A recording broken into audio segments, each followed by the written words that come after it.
Captain Jake Morrison stood in the great hall of the space station called Harmony's Edge. The place was huge, bigger than any building he had ever seen on Earth. Strange lights hung from the ceiling, casting weird shadows on the walls. The air smelled different here, like metal and something else he could not name. Behind him, Ambassador Lisa Harper held a small computer tablet in her hands. Her fingers were white from gripping it so tight. She wore her best blue suit, the one she saved, for important meetings. But Jake could see the worry in her eyes. They had been waiting for 2 hours. The alien beings who ran the Galactic Council liked to make humans wait. It was one of their favorite games. Finally, a loud sound echoed through the hall. The big doors opened with a hiss. Jake and Lisa walked forward into the council chamber. The room was round and very tall. 12 strange creatures sat on high seats around the walls. Each one looked different from the others. Some had scales, some had fur, and some looked like they were made of crystal. In the center seat sat the Zephyrian Chancellor. He looked like a living diamond, with sharp edges and points all over his body. Light bounced off him in all directions. When he moved, he made tiny ringing sounds like broken glass. "Humans," the Chancellor said. His voice was cold and hard. "You have come to hear our decision." Jake felt his jaw tighten. He had fought in the war against the Kreks. He had seen his friends die to protect alien worlds. Now, these same aliens were going to judge him and his people. Lisa stepped forward.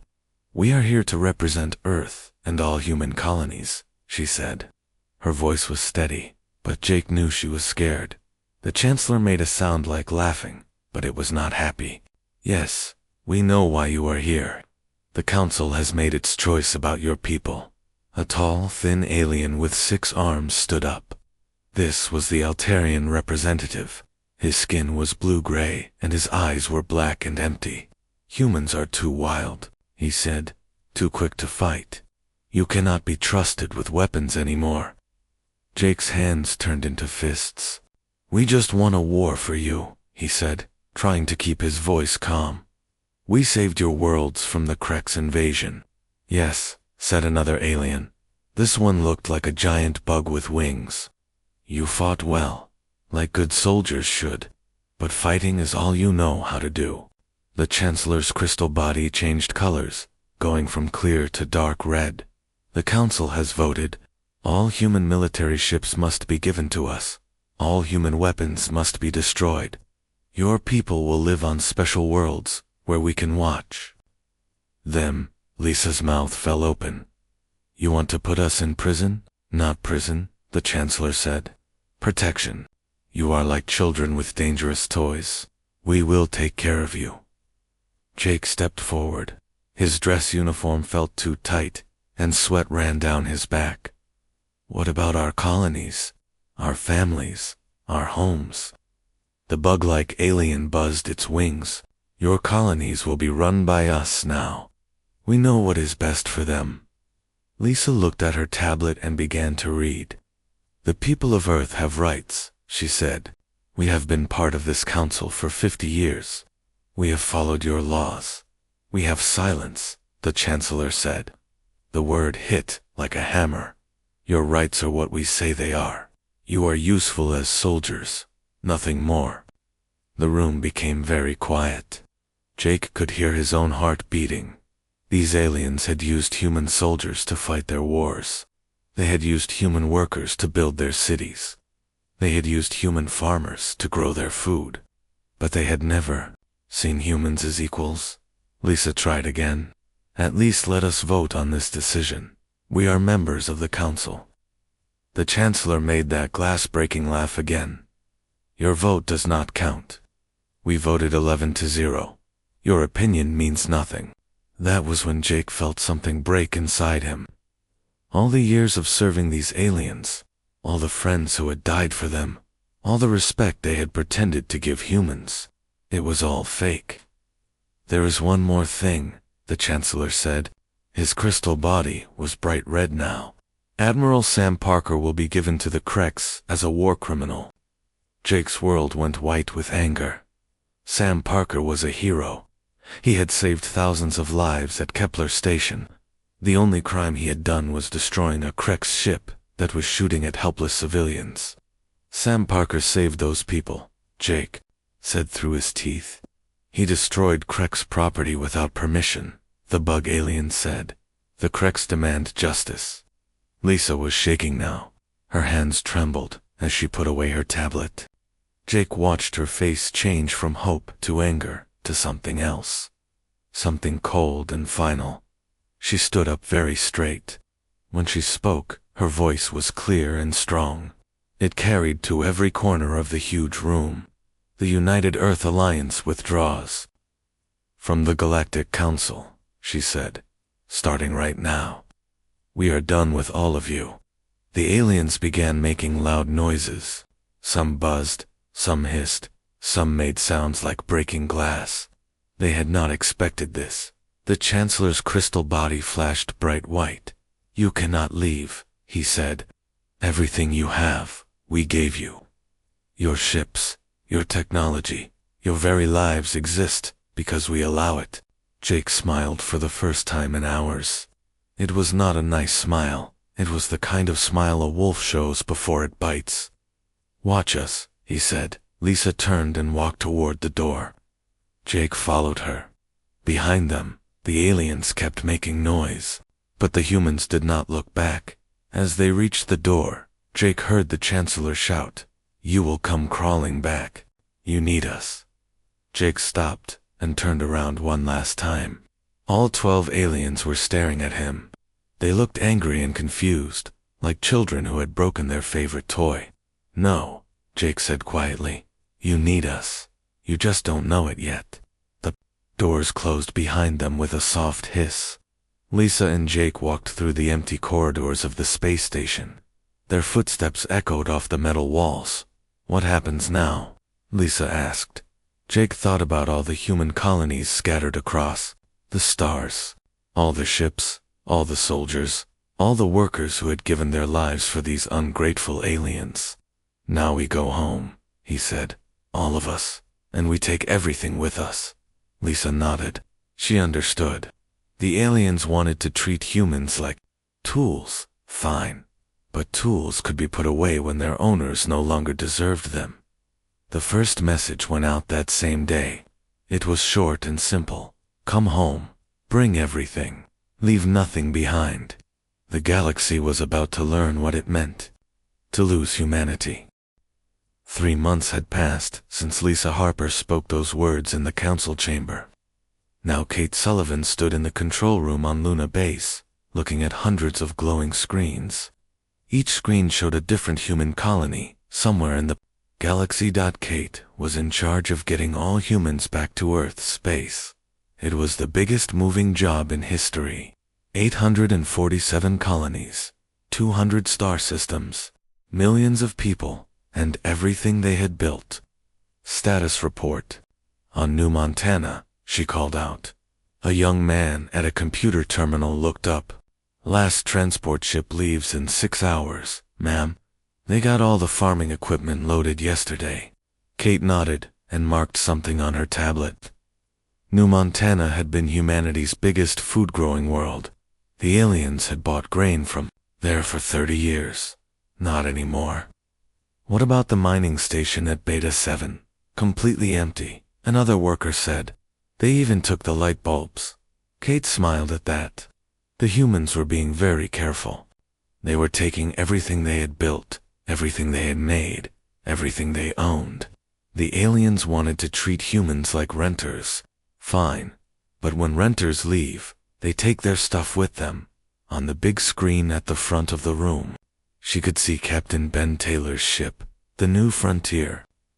Ben was loading the last families from Kepler Colony. The place had been beautiful once. Rolling green hills, crystal clear lakes, cities that sparkled in the sunlight of 2 suns. Ben's voice came over the radio. "That's the last of them, Kate. 30,000 people, all safe and sound. Good work, Ben.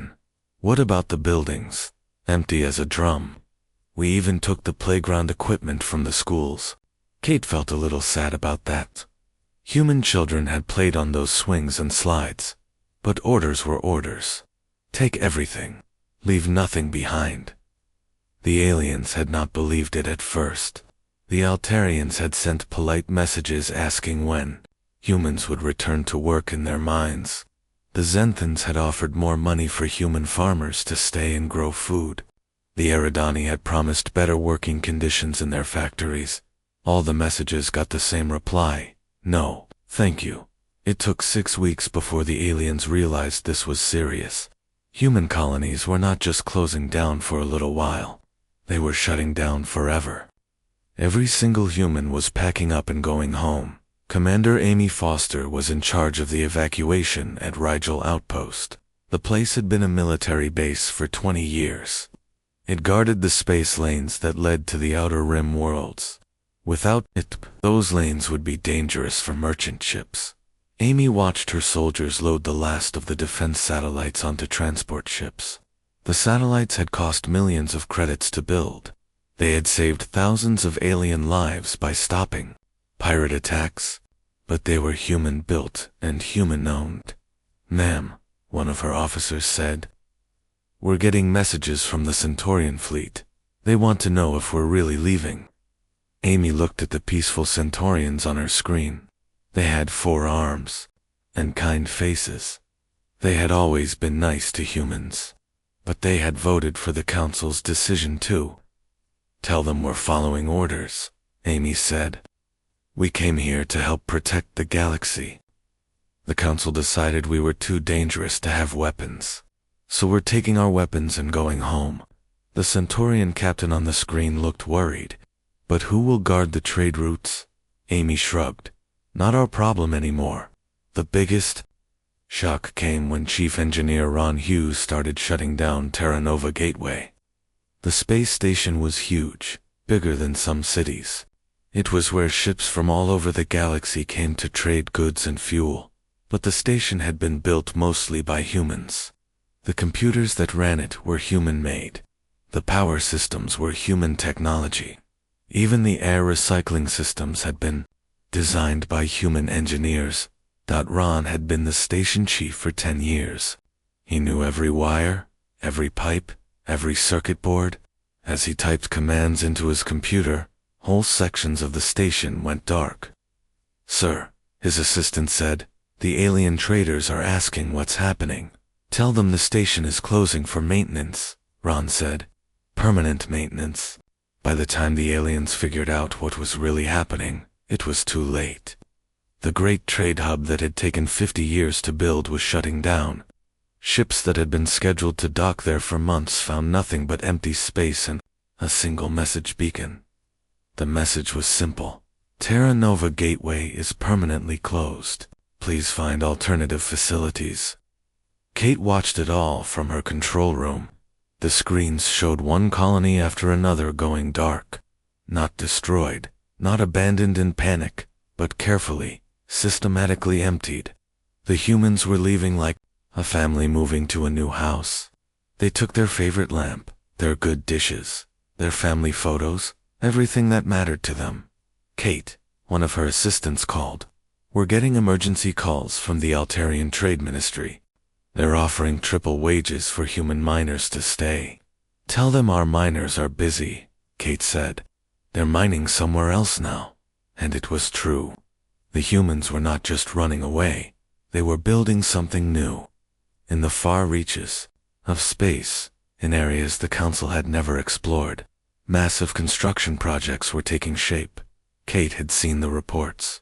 Whole fleets of human ships working day and night on mysterious structures.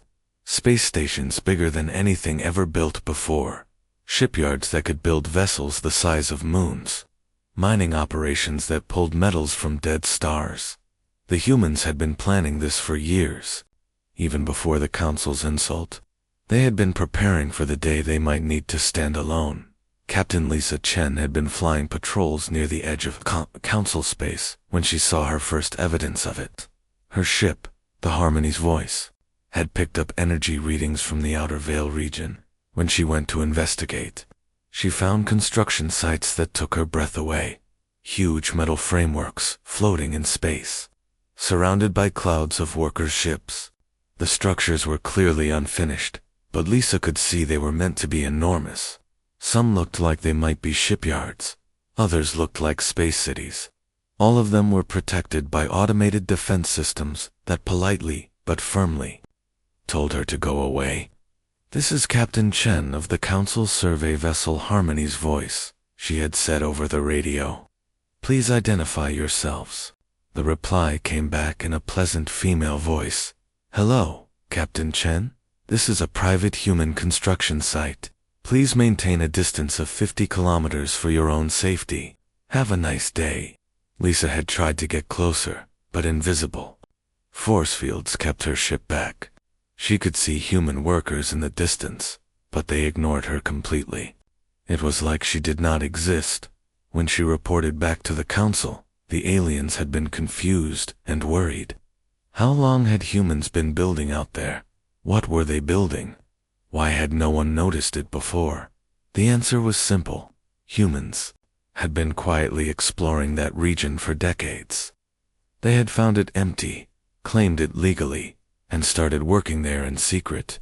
While the aliens thought they knew everything about human activities, humans had been preparing for independence. Back on Luna Base, Kate got a message that made her smile. It was from Commander Troy Adams, who was overseeing the evacuation of the Outer Rim colonies. "Kate," the message said, "you should see this. The Kreks are moving ships toward the old buffer zones. Without our patrol fleets there, they're getting brave." Kate was not surprised. The Kreks were always looking for chances to expand their territory. For years, human fleets had kept them in line. Human soldiers had fought them when they got too aggressive. Human intelligence officers had watched their movements and stopped their plans before they could start. But now the humans were gone.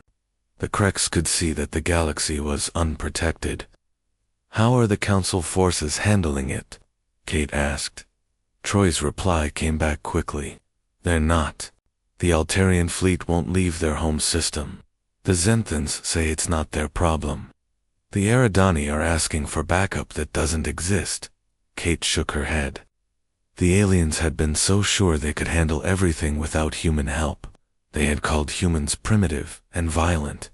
They had said human military tactics were too brutal for civilized beings. Now they were about to find out what the galaxy looked like, without those brutal humans keeping the peace. The last human ship left Council space on a Tuesday. Captain Dan, Wright of the cargo vessel Last Hope, sent a message as he crossed the border into human territory. "This is Captain Wright of the United Earth Alliance vessel Last Hope. We are the final human ship departing Council space. Our evacuation is complete. We wish you all the best in your future endeavors." The message was polite and professional, but Kate knew what it really meant. The humans were done. 200 years of cooperation, friendship, and sacrifice for the galaxy was over. As she watched the last transport ships arrive at Earth, Kate felt proud of her people. They had done the impossible. They had moved an entire civilization across the stars without losing a single person. Behind them, they left empty worlds, dark space stations, and silent defense posts. They left a galaxy that was about to discover how much it had depended on the humans. It had treated like second-class citizens. Kate's assistant came up with a final report. "Ma'am, all colonies are evacuated. All equipment is secured. All personnel are accounted for." Kate nodded. "Send a message to Admiral Carter. Tell him the Exodus protocol is complete." As the message went out, Kate looked up at the stars through the observation window. Somewhere out there, in the depths of space that only humans had dared to explore, their new home was waiting. The aliens thought humans needed them. Soon they would learn the truth. 2 years had passed since the last human ship left Council space. In the Great Council chamber on Harmony's Edge, the mood was very different now. The pretty lights seemed dimmer. The air felt heavier. The 12 alien representatives looked tired and worried. The Zephyrian Chancellor no longer gleamed like a bright crystal. His body had developed dark cracks that ran from top to bottom. When he moved, he made grinding sounds instead of pleasant ringing. "Report on the Outer Rim situation," he said to the Eridani representative. The moth-like being fluttered his wings nervously. "We have lost contact with 17 colonies in the past month. All were attacked by Krek's battle groups. Our defensive fleets ... double quotes. He paused and looked around the room. "Our fleets are not strong enough." The Altarian delegates, 6 arms, moved in agitation. "This is unacceptable. The trade routes are becoming too dangerous for our merchant ships. Pirates attack every convoy." "Where are the patrol ships?" asked the Centaurian representative, his forearms spread wide. "Where are the military escorts we were promised?" The Chancellor's crystal body flashed dark red. "We are doing our best with the forces we have." But everyone in the room knew the truth. The forces they had were not enough. For 200 years, human fleets had kept the peace in the galaxy. Human soldiers had fought the wars that others could not win. Human tactics had been tested in 1,000 battles. Now the humans were gone, and the galaxy was learning what chaos looked like. Captain Lisa Chen stood on the bridge of her survey ship, looking at the screen that showed her latest discovery. She had been sent to the Outer Veil region again, the place where humans had been building their mysterious projects. What she found there made her hands shake. The construction sites were still there, but they were different now. The huge metal frameworks had been completed. What had once looked like random pieces of metal now clearly showed their purpose: space stations. The size of small moons floated in perfect formation. Shipyards stretched for hundreds of kilometers, their building slips empty but ready for use. Defense platforms bristled with weapons that Lisa had never seen before. "Captain," her sensor officer said, "I'm reading power signatures from those stations. They're active, but there are no life signs." Lisa nodded. The humans had left their construction projects running on automatic systems. Robot workers continued to build and maintain the structures. Computer programs kept everything running smoothly. But where were the humans themselves? "Take us closer to the nearest station," Lisa ordered. As they approached, the same polite voice spoke over their radio. "This is an automated message. You are entering a restricted area. Please maintain a safe distance. Have a nice day." This time, Lisa was ready. She had brought special scanning equipment, borrowed from the Council's Science Division. As her ship's sensors swept the area, they picked up something that made her gasp. Energy readings. Massive ones, coming from deep space, far beyond the construction sites. "Captain," her science officer said, "those readings, they're like nothing I've ever seen. The power output is enormous." Lisa made a decision that would haunt her dreams for months. Set course for those energy signatures. Maximum speed. What they found at the coordinates made Lisa understand why humans had been so confident when they left. Hidden behind a cloud of space dust and radiation, protected by fields that bent light around them, was a fleet. But calling it a fleet was like calling an ocean a puddle. Hundreds of ships hung in space, each one bigger than anything the Council had ever built. They were dark and silent, but Lisa's sensors could detect the power that hummed within their hulls. These were not the clean, efficient ships humans had used during their Council years. These were warships, pure and simple, built for one purpose only. "How long have they been here?" Lisa whispered. Her sensor officer checked his readings twice before answering. "Based on the metal fatigue patterns, at least 5 years, maybe longer." 5 years. The humans had been building this fleet, while they were still pretending to be loyal Council members. While they were fighting Council wars and protecting Council worlds, they were also preparing for the day they might need to stand alone. Lisa sent her report back to the Council, but she knew it would not matter.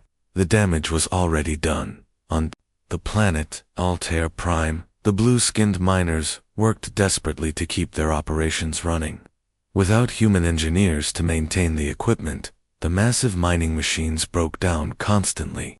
Rare metals that had once flowed steadily to Council worlds now came in tiny amounts. "We need human technicians," the mine supervisor told his government. "Our people don't understand their machines." But there were no human technicians to hire. They had all gone home, taking their knowledge with them. The same problem appeared everywhere. Human-built power plants stopped working when their complex systems failed. Human-designed computers crashed because no one knew how to fix their programs. Human-made medicines ran out because no one else knew the recipes. On the peaceful world of Centauri, Dr. Elena Rodriguez watched the crisis unfold from her hidden base. She was not supposed to be there. Officially, all humans had left Council space, but Elena and a small team of intelligence officers had stayed behind, invisible and undetected. Their job was simple: watch and report. "The situation is getting worse," she told her assistant, Commander Troy Adams, as they reviewed the latest reports. "The Kreks have taken 12 more systems this month." Troy nodded grimly. "The Council fleets can't stop them. They're using the same tactics we developed countermeasures for." But the Council never bothered to learn those countermeasures. Elena was not surprised. During the war against the Kreks, humans had learned that the enemy liked to use swarm attacks with small, fast ships. Human admirals had developed special formations and weapons to deal with this threat. They had shared this knowledge with the Council, but the Council races had thought human tactics were too aggressive, too brutal for civilized warfare. They had ignored the lessons and developed their own more peaceful strategies. Now those peaceful strategies were getting their fleets destroyed. The breaking point came at the Battle of Proxima Gate. Admiral Zexai of the Altarian fleet commanded 200 Council ships. They faced a Krex force of only 100 vessels. It should have been an easy victory. Instead, it became a massacre. The Krex used the classic swarm attack, sending clouds of small fighters to overwhelm the Council's larger ships. The Altarian admiral tried to use traditional battle formations, the kind that had worked for centuries in wars between civilized species. But the Krex were not civilized. They were killers who used every dirty trick in the book. They targeted life support systems instead of weapons. They aimed for engines instead of armor. They showed no mercy to damaged ships trying to retreat. In 4 hours, the Council fleet was destroyed. Only 30 ships escaped, most of them damaged beyond repair. Admiral Zexai's flagship was among the lost vessels. The news reached the Council chamber like a thunderbolt. The proud races who had ruled the galaxy for thousands of years were being beaten by the same enemies humans had kept under control for decades. How was this possible? The Chancellor asked, his crystal body now almost completely black with stress fractures. The answer came from an unexpected source. Counselor Veltar of the Centaurians, who had always been the most peaceful member of the Council, stood up slowly. "It is possible," he said quietly, "because we forgot what the humans tried to teach us. War is not a game with polite rules. War is survival. The humans understood this. We did not." The room fell silent.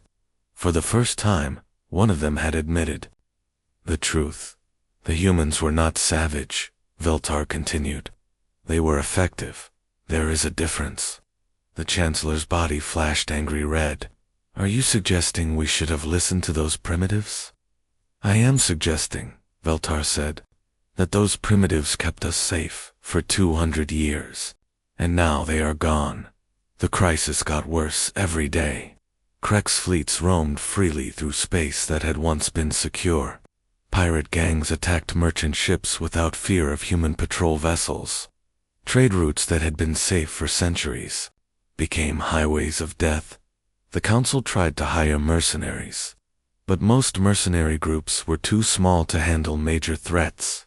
They tried to build new fleets, but their ship designs were outdated and their tactics were useless against real enemies. They even tried to contact other civilizations outside Council space, looking for allies who might help. But the messages they sent came back with polite refusals. "We are not interested in joining your conflict," one message said. "We suggest you contact your former human allies. We understand they were quite effective at this sort of thing." Even worse, some of the Council's own member species began to crack under the pressure. The peaceful Eridani announced they were withdrawing from Council military operations to focus on defending their home worlds. The Zenthans started secret peace talks with the Cricks, hoping to buy safety with bribes. Dr. Elena Rodriguez watched it all from her hidden base and sent regular reports to Admiral Carter and the human leadership. Her messages were brief and professional, but Elena felt a mixture of sadness and satisfaction. Sadness because she had friends among the Council races. Good people who were suffering because of their leaders' pride and stupidity. Satisfaction because humanity was finally being proven right. "The Centaurians are requesting emergency assistance," Troy told her one day. "They're offering full technological exchange, territorial concessions, even seats on their planetary councils." Alina looked at the message for a long time. The Centaurians had always been kind to humans. They had voted against the decision to control humanity, but they had not fought it either. "Send them our regrets," she said finally. "Tell them we wish them luck with their situation." The message that went out from Elena's base was polite but firm. "The United Earth Alliance no longer involves itself in Council space affairs. We suggest you contact your leadership for assistance." But the Council's leadership was falling apart.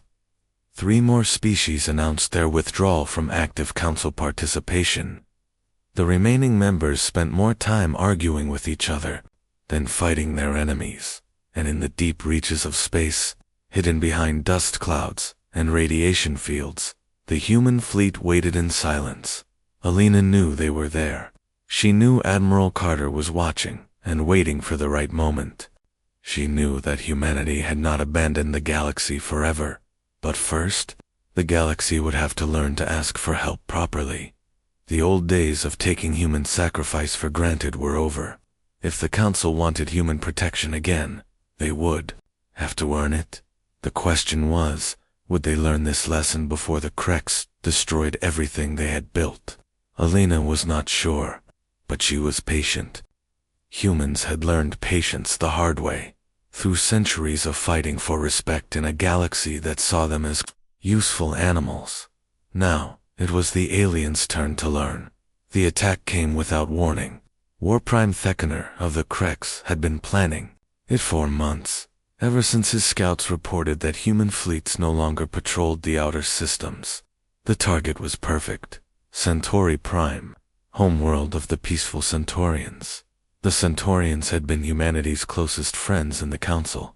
Their people were artists, teachers, and philosophers.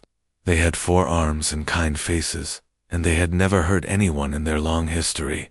That made them the perfect victims for what Theckener had in mind.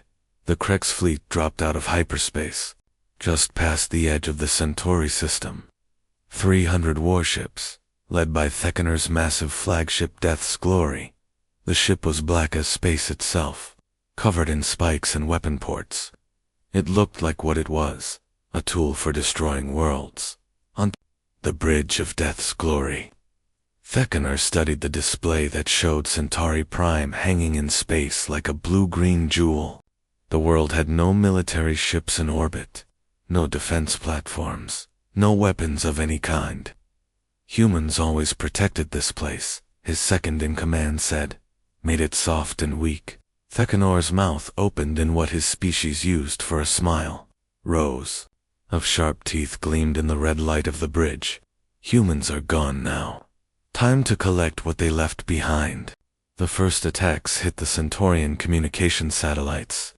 Within minutes, the peaceful world was cut off from the rest of the galaxy. No distress calls could get out. No requests for help could reach the Council. Then the Creks began bombing the cities. They did not aim for military targets, because there were none. They did not aim for factories or power plants. They aimed for schools, hospitals, art museums, and libraries. They wanted to destroy everything that made Centaurian civilization beautiful. On the surface, 4 armed beings ran through burning streets, carrying their children and trying to find shelter. But there was no shelter from the death that fell from the sky. Dr. Alan Brooks sat in his laboratory on the Council's main observatory station, staring at readings that made no sense.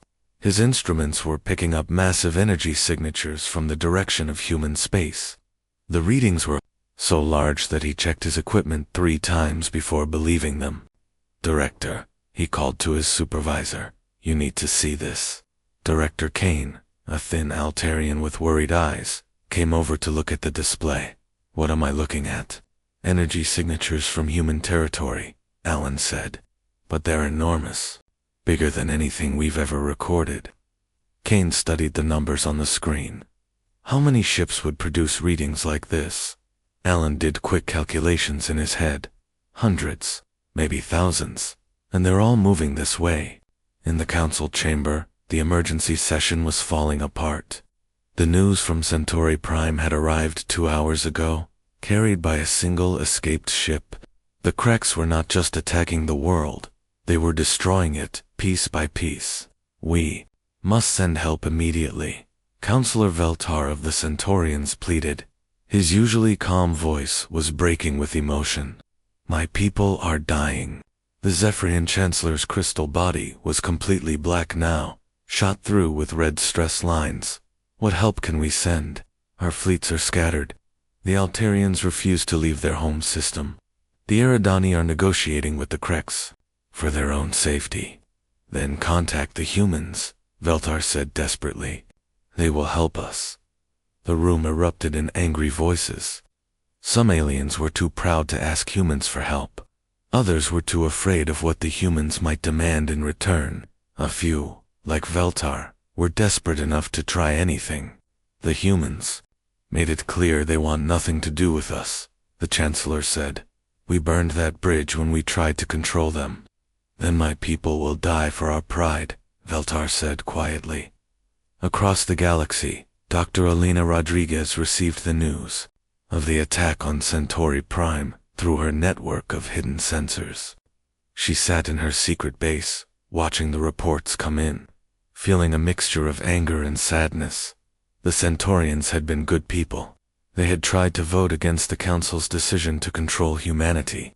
They had always treated humans with respect and kindness. Now they were paying the price for the Council's stupidity. Elena activated her secret communication system and sent a message to Admiral Carter. The message was short: "Centauri Prime under attack. Kreks fleet 300 strong. No Council response available." The reply came back in less than an hour. Message received. "Stand by." Elena knew what those words meant. The human fleet was moving. On the bridge of the massive ship, Terra Eternal, Admiral Max Carter studied the tactical display that showed the Kreks fleet surrounding Centauri Prime. The display also showed something else: the locations of every Krek ship, their weapon status, their shield strength, even their crew numbers. Humans had been watching Kreks' movements for years. They knew every ship in the enemy fleet, every captain's favorite tactics, every weakness in their formation. The Kreks thought they were fighting helpless civilians. They had no idea what was coming for them. "Signal the fleet," Carter ordered. "Begin the approach." Around Terra Eternal, space seemed to ripple as hundreds of human warships dropped there. Stealth fields. Ships that had been invisible moments before suddenly appeared, their hulls gleaming with new technology that the Council had never seen. These were not the vessels humanity had used during their Council years. These ships were bigger, faster, and armed with weapons that pushed the boundaries of physics itself. They had been built in secret shipyards, tested in hidden battle zones, perfected through years of preparation for this moment. The lead ship, Terra Eternal, was 3 kilometers long and bristled with weapon systems that could crack moons. Behind it came the Dreadnought's new Earth, Freedom's Call, and humanity's pride. Each one was a masterpiece of military engineering. But the most impressive thing about the human fleet was not its size or its weapons. It was its coordination. Every ship moved with perfect precision, like parts of a single massive organism. Years of training and preparation showed in every maneuver. On Centauri Prime, the bombing had continued for 6 hours. Half the planet's major cities were in ruins. Millions of Centaurians huddled in shelters, waiting for death to find them. Theckener stood on the bridge of death's glory, watching his ships methodically destroy everything beautiful on the world below. "How much longer until they surrender?" he asked. "Centaurians do not fight," his weapons officer said. "They have no word for surrender, because they have no word for war." Theckener laughed, a sound like grinding metal. "Then we will teach them both." That was when his sensor officer looked up from his station with confusion on his face. "War Prime, I'm reading massive hyperspace signatures approaching the system." "Council fleet?" Theckener asked, without much interest. "No, sir. The signatures are different. More advanced than anything the Council uses." Theckener moved to the sensor station and looked at the display. What he saw there made his blood run cold. Hundreds of ships were dropping out of hyperspace at the edge of the system. But these were not Council vessels with their bright colors and peaceful designs. These ships were dark, angular, and covered in weapons. They moved with a precision that spoke of years of training and discipline, and at their head flew a ship so large it looked like a space station. "Identify those vessels," Theckener ordered. His communications officer worked frantically at his console. "War Prime, they're broadcasting on all frequencies." The lead ship identifies itself as Terra, Eternal, of the United Earth Alliance. Thek felt something he had not experienced in years. "Fear. Humans," he whispered. The message that came over the radio was calm and professional, delivered in a voice that carried absolute authority. "This is Admiral Max Carter of the United Earth Alliance. Krek's forces are ordered to withdraw from Centauri space immediately. This is your only warning." Theckener's fear quickly turned to anger. "Reply to them," he snarled. "Tell them this is not their concern. Tell them to go away." The reply that came back was spoken in the same calm voice. "Krek's vessels have 30 seconds to begin withdrawal. After that time, we will consider you hostile and act accordingly." Theckener laughed again, but the sound was forced and hollow. 30 seconds. Does this human admiral think he can frighten the Krek's empire with words? Around death's glory, 300 Krek's warships turned their weapons toward the approaching human fleet. They had beaten Council forces many times. They were confident they could beat humans too. They were wrong. The human attack began. Exactly 30 seconds after Admiral Carter's warning ended, it did not look like the space battles the Council was used to, with ships firing at each other from long range. Until someone's shields failed. This was something entirely different. The human ships moved like dancers, weaving through space in patterns that seemed impossible. Their weapons fired beams of energy that phased through Krek shields as if they were not there. Their defenses bent space itself, making enemy shots miss by impossible angles. But the most shocking thing was the speed. In the first 60 seconds of battle, 12 Krek's ships simply ceased to exist. They did not explode dramatically. They did not break apart. They just vanished, leaving behind only expanding clouds of atoms. "Impossible," Theckener whispered, watching his fleet die on the tactical display. "What weapons are those?" His science officer was frantically trying to analyze. "The human attacks. War Prime, they're using some kind of phase technology. Our shields cannot stop it. Then use evasive maneuvers." "We are, sir, but they're targeting systems. They seem to predict where our ships will be before we get there."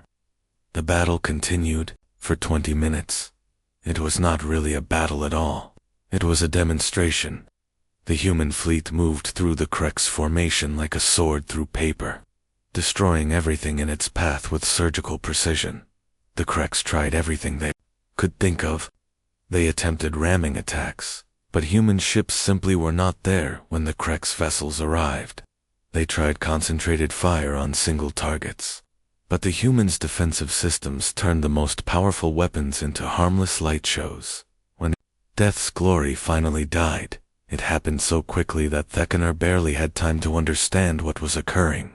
One moment he was ordering a desperate retreat, the next moment his ship was dissolving around him as human phase weapons tore through its hull. The last thing the War Prime saw was the face of Admiral Carter on his main screen, looking at him with cold, professional judgment. "This is what happens," Carter said quietly, "when you attack our friends." In the aftermath, as Centaurian rescue ships emerged from their hiding places to help the survivors, Admiral Carter sent a message that would be remembered throughout the galaxy.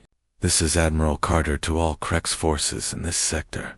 The Kreks Empire is hereby banned from Centaurian space. Any Kreks vessel found within 50 light-years of Centauri Prime will be destroyed without warning. This message ends now." The human fleet gathered around Terra Eternal, their hulls gleaming in the light of Centauri's sun. They had not lost a single ship. They had not even taken significant damage. On Centauri Prime, 4 armed beings emerged from their shelters to see. Human Marines providing medical aid and emergency supplies. Children who had been crying in terror an hour before now smiled as human soldiers handed out food and toys. The galaxy had just learned what humanity looked like when it was no longer pretending to be civilized. The stars themselves seemed to tremble at the implications. The news of the Battle of Centauri Prime spread across the galaxy like wildfire.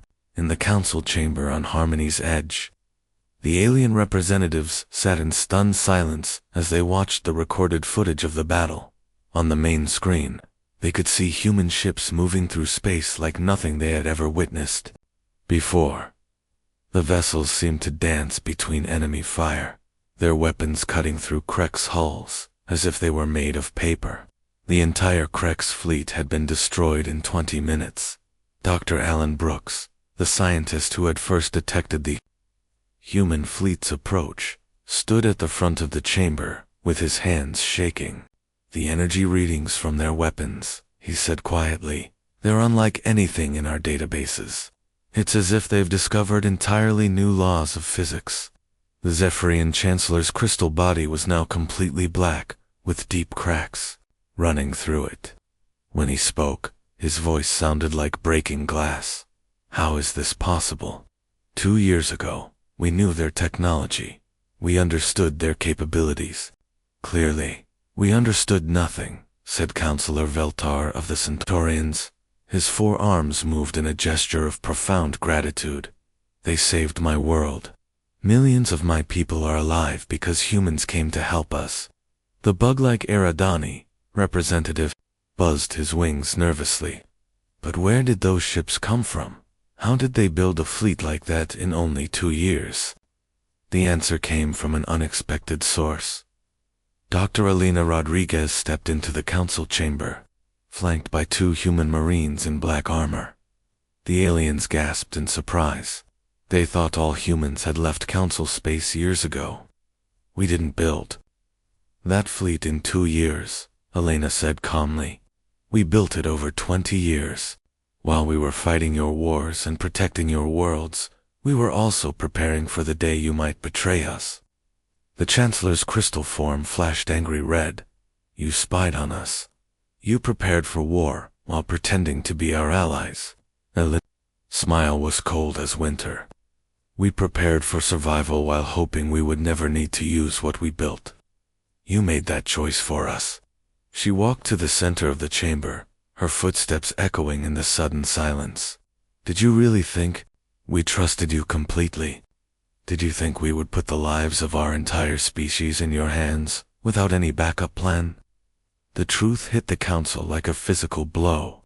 For decades, while humans had been serving faithfully as soldiers and workers and engineers, they had also been quietly building their own protection. They had explored regions of space the Council never knew existed. They had developed technologies the Council could not imagine. They had created a civilization that could stand alone if necessary. "What do you want from us?" the Chancellor asked, his voice barely a whisper. Alina looked around the chamber at the 12 alien species who had once ruled the galaxy with such confidence. "We want nothing from you," she said. "We came here to deliver a message from Admiral Carter." She activated a small device, and a hologram of the Admiral appeared in the center of the chamber. Even as a projection, his presence was commanding. The aliens could see the bridge of Terra Eternal behind him, with human officers working at stations filled with technology beyond their understanding. "Members of the former Galactic Council," Admiral Carter began. "The United Earth Alliance wishes to inform you that we have eliminated the Krex threat to this region of space. War Prime Theckener is dead. His fleet is destroyed. The surviving Krex forces are retreating to their home territories." The aliens listened in stunned silence as Carter continued. "This action was taken at the request of the Centaurian government, who formally petitioned us for assistance. We acted not as members of your council, but as friends of the Centaurian people." The Admiral's expression became harder. "Let me be clear about our position. The United Earth Alliance has no interest in rejoining your council. We have no interest in resuming our former relationship with your governments. We have found better neighbors among the stars." At these words, several aliens started speaking at once, but Carter's voice cut through their protests. "However," he said, and the chamber fell silent again, "we do not wish to see innocent beings suffer because of their leaders' mistakes. Therefore, the United Earth Alliance makes the following offer." Alina handed out data tablets to each of the council representatives. "Any species that wishes to establish new diplomatic relations with humanity may apply through proper channels. We will consider each request individually, based on that species' past treatment of human beings and their current actions." The Chancellor looked at his tablet with confusion. "What does this mean?" "It means," Alina said, "that the old relationship is dead. You treated us like tools to be used and discarded. That will never happen again.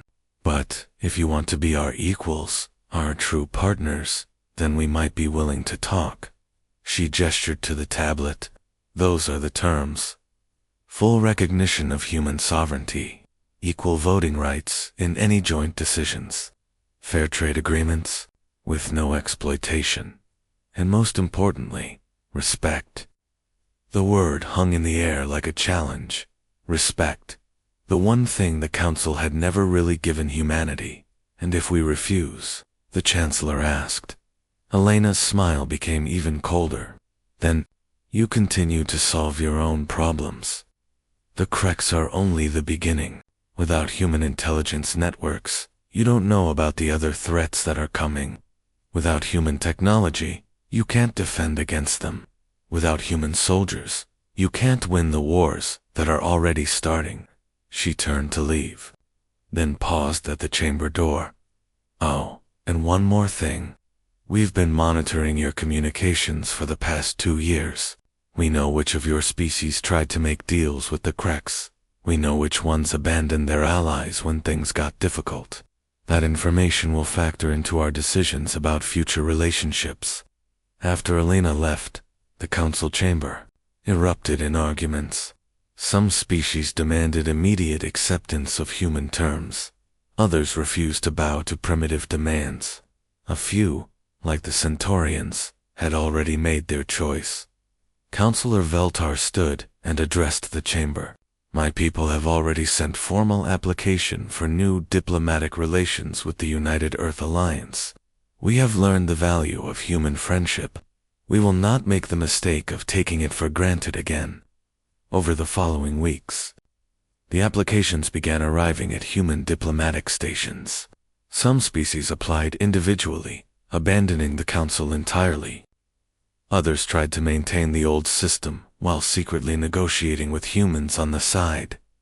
The Centaurians were the first to be accepted. Within a month, Human engineers were helping to rebuild their cities with new technology that made their old structures look primitive.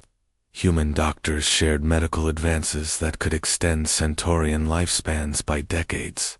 Human teachers established exchange programs that brought new ideas to both species. But the relationship was different now. Humans were not junior partners grateful for acceptance. They were equals, bringing their own gifts to the table and expecting fair treatment in return. The Altarians, desperate to restore their mining operations, offered massive concessions for human technical assistance. But their application was denied. Elena's intelligence files showed they had been among the most vocal supporters of controlling humanity. The message that came back was polite, but final. The United Earth Alliance appreciates your interest but must decline your application at this time. We suggest you develop your own technical capabilities. Some species learned the new reality quickly. The peaceful Zenthans admitted their mistakes, formally apologized for their previous votes, and offered genuine partnership. Their application was accepted after a trial period that proved their commitment to equality. Others, like the Eridani, discovered that their secret negotiations with the Kreks had been monitored all along. Their application was rejected with a note that read simply, "Fairweather friends need not apply." The Galactic Council itself began to fall apart. Without human protection, smaller species withdrew to defend their own territories. Without human technology, the great trade networks collapsed. Without human diplomacy, old conflicts between species began to flare up again. 6 months after the Battle of Centauri Prime, only 5 species remained in the Council. The Zephyrian Chancellor, his crystal body now held together with metal bands, made one final desperate attempt to restore the old order. He sent a message to Admiral Carter, offering full human membership in the Council, with enhanced privileges and special considerations for human concerns. The reply came back within hours. "Thank you for your offer. We must respectfully decline.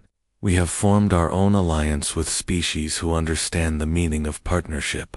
The final blow to the old council came when long-range sensors detected massive construction projects in human space. The structures being built dwarfed anything the council had ever attempted. Space cities that could house billions. Industrial complexes that could build entire fleets. Research stations that pushed the boundaries of science itself. But the most shocking discovery was that humans were not building alone. The sensor readings showed ships and workers from dozens of species that the Council had never encountered.